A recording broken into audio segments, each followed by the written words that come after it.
I rise in support of the motion calling on Queensland Government to cancel the 2032 Olympic Paralympic Games.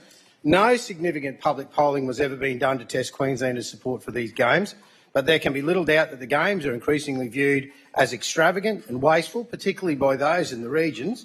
The fact is, Mr Speaker, most Queenslanders are simply too worried about the cost of living crisis and emergency, the shocking state of our roads, exploding population levels and the worsening of our housing crisis. In the last week, the IAC President, John Coates, publicly advised the government to scrap its plans for replacing the Gabba with a $2.7 billion Olympic stadium. Coates was quoted in the Courier Mail as saying that the Gabba rebuild risked turning people against the Games altogether, and admitted that the Olympic movement was on the nose in Brisbane.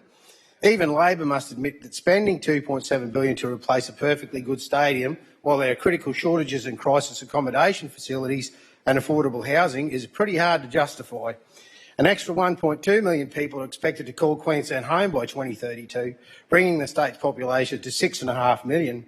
And there are growing fears the state simply won't cope with this population influx and the surge of visitors in the lead up to the Games. In 2032, a damning survey revealed that most Brisbane residents have no faith in the city's transport network. Almost 80% of the residents say they aren't confident the transport network will cope with the Games influx. Brisbane residents rated the quality of the SEQ motorways and congestion levels as the worst, they said. Reducing traffic gridlocks is now their #1 priority. And Queenslanders are currently facing the worst housing crisis the state has ever seen in generations.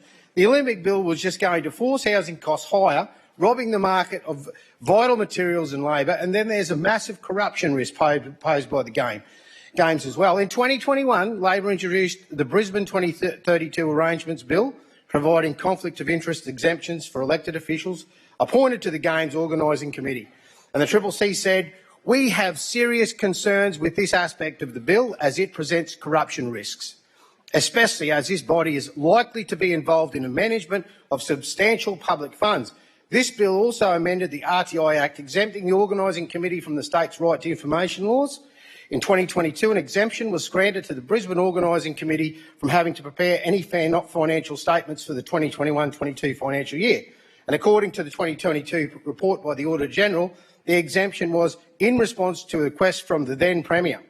The committee, he said, should be required to submit financial statements and the annual report for the most recent years of 22-23. To date, and I did read the Audit Office, and they are putting in a report, and there will be a report. There was a report just before the end of last year, and there will be a report in the next couple of months. Whether another exemption was sought and granted, we didn't know at that time. But to top it all off, the then Deputy Premier announced last year that no independent watchdog would be set up to oversee the Games. Multi-billion-dollar infrastructure program has had originally been planned, so exempt from conflict of interest rules, exempt from our RTI laws, exempt from submitting financials and exempt from independent oversight. What could possibly go wrong, Mr Speaker? I would just like to acknowledge the amazing job done by the member for South Brisbane, who we're all praying for at the moment, who stood up for her community and called the government out over extreme costs of these Games, the lack of consultation, and for pointing out that the plan to destroy a neighbourhood school and park for a 4-week event was absolutely ludicrous. And I couldn't agree more. Right now, Queensland is experiencing unprecedented levels of financial distress. Last month, QCOS released a report showing that working families in Queensland are spending $200 more than they earn each week just on bare essentials. Petrol, gas, electricity, bread and milk are up 10%. This on top of the record high rents and soaring lending rates. It's beyond foolhardy to be tipping billions of dollars into building these extravagant stadiums and sporting venues.